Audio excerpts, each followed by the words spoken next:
Hi friends, എല്ലാവർക്കും നമസ്കാരം. Welcome back to my channel.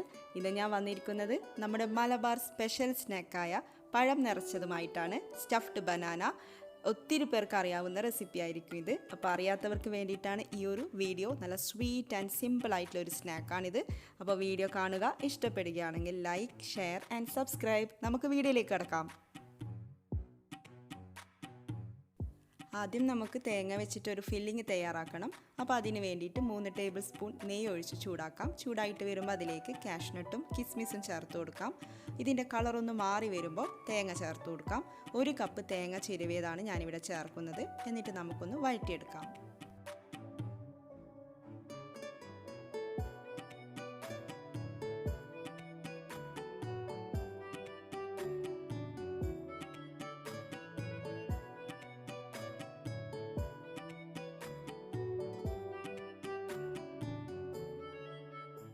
തേങ്ങയുടെ കളറൊന്ന് മാറി വരുമ്പോൾ അതിലേക്ക് പഞ്ചസാര ചേർത്ത് കൊടുക്കണം. ഞാനിവിടെ 2 ടേബിൾ സ്പൂൺ പഞ്ചസാരയാണ് ചേർക്കുന്നത്.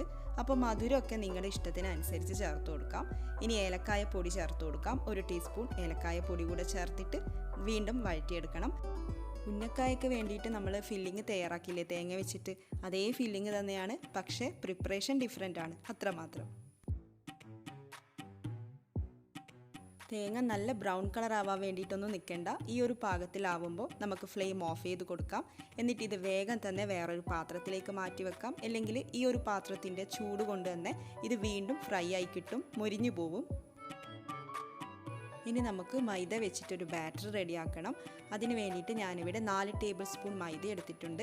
അതിലേക്ക് ഒരു നുള്ളു ഉപ്പ് ചേർത്ത് കൊടുക്കാം. അതുപോലെ ഒരു നുള്ളു മഞ്ഞൾപ്പൊടി ഞാൻ ചേർക്കുന്നുണ്ട്. അത് തികച്ചും ഓപ്ഷണലാണ്, ചേർത്ത് കൊടുക്കണമെന്നൊരു നിർബന്ധമില്ല. ഇനി ഇതിലേക്ക് ആവശ്യത്തിന് വെള്ളം ഒഴിച്ചിട്ട് നന്നായിട്ടൊന്ന് മിക്സ് ചെയ്തെടുക്കണം. ഇതൊരു തിക്ക് പേസ്റ്റ് ആയിട്ടാണ് കിട്ടേണ്ടത്. ഇത് ലൂസാവാൻ പാടില്ല, തിക്കായിട്ടിരിക്കണം. പിന്നെ മധുരം വേണമെന്നുണ്ടെങ്കിൽ പഞ്ചസാര കൂടെ ഇതിൻ്റെ കൂട്ടത്തിൽ ചേർത്ത് കൊടുക്കാം. അപ്പോൾ ആവശ്യത്തിന് വെള്ളം കുറച്ചായിട്ട് ഒഴിച്ചിട്ട് നല്ല തിക്ക് പേസ്റ്റാക്കി എടുക്കാം.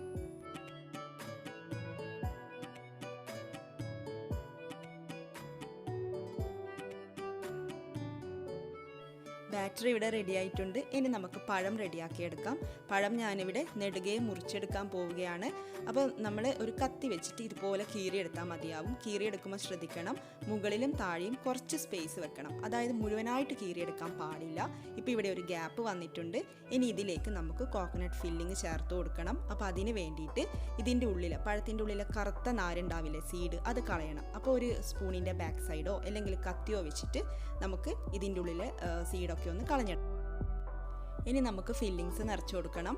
അപ്പം നമ്മൾ പഴം കീറിയെടുക്കുമ്പം ബാക്ക് സൈഡ് കൂടെ പൊട്ടിപ്പോകാതിരിക്കാൻ വേണ്ടിയിട്ടൊന്ന് ശ്രദ്ധിക്കണം. അപ്പോൾ ഇതുപോലെ സ്പൂണ് വെച്ചിട്ട് ഒന്ന് നിറച്ച് കൊടുക്കാം. അതിനുശേഷം വിരൽ വെച്ചിട്ടൊന്ന് നന്നായിട്ട് പ്രസ് ചെയ്ത് കൊടുത്താൽ മതിയാവും.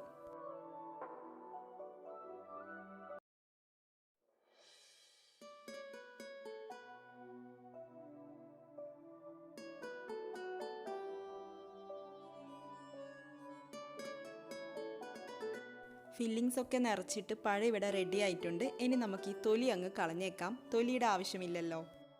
തൊലി കളഞ്ഞതിന് ശേഷം തന്നെയായിരിക്കും അധികം ആളുകളും ഫില്ലിങ്സ് നിറക്കുന്നുണ്ടാവുക. പക്ഷെ ഞാൻ ഇങ്ങനെയാണ് ചെയ്യാറുള്ളത്. ഇങ്ങനെ ചെയ്യുമ്പോൾ പഴം കുറച്ചുകൂടെ സ്ട്രോങ് ആയിരിക്കും. അതായത് പഴം പൊട്ടിപ്പോവുകയൊന്നും ചെയ്യില്ല. ഫില്ലിങ്സ് നിറക്കുമ്പം പഴം പൊട്ടിപ്പോകുന്നൊക്കെ പേടിയുള്ളവർ ഇങ്ങനെയൊന്ന് ചെയ്ത് നോക്കൂ.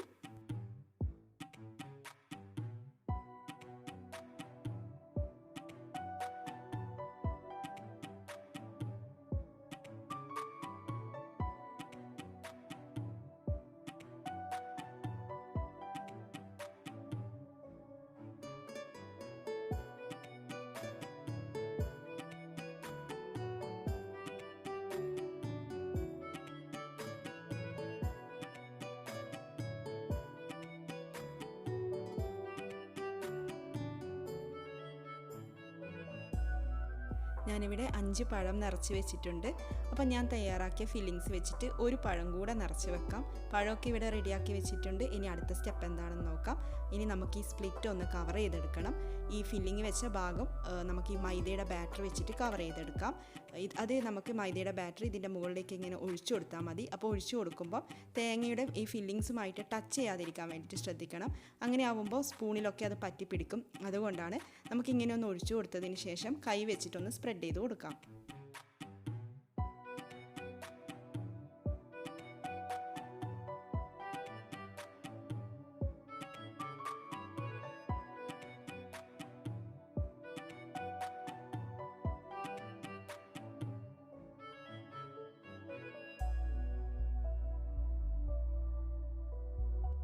ഈ ഒരു സൈഡ് മാത്രമല്ല, നമുക്ക് വേണമെങ്കിൽ ബാറ്ററിലേക്ക് മുഴുവനായിട്ടും ഡിപ്പ് ചെയ്തെടുക്കാം. അപ്പോൾ അതൊക്കെ നിങ്ങളുടെ ഇഷ്ടം പോലെ ചെയ്യാം.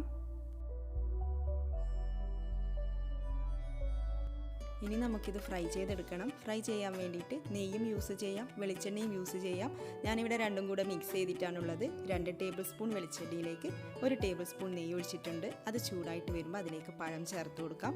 മൈദ പേസ്റ്റ് പുരട്ടിയ ഭാഗമാണ് ഈ പാനിലേക്ക് വെച്ച് കൊടുക്കേണ്ടത്.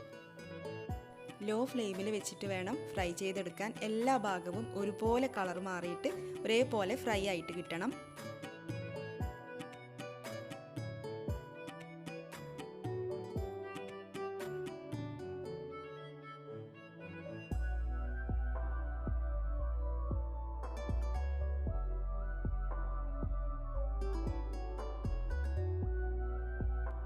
അങ്ങനെ പഴം നിറച്ചത് ഇവിടെ റെഡി ആയിട്ടുണ്ട്. ഉന്നക്കായയുടെയൊക്കെ ഒരു ടേസ്റ്റ് തന്നെയാണ്. ഇതുവരെ കഴിച്ചു നോക്കാത്തവരോട് പറയുന്നതാണ്.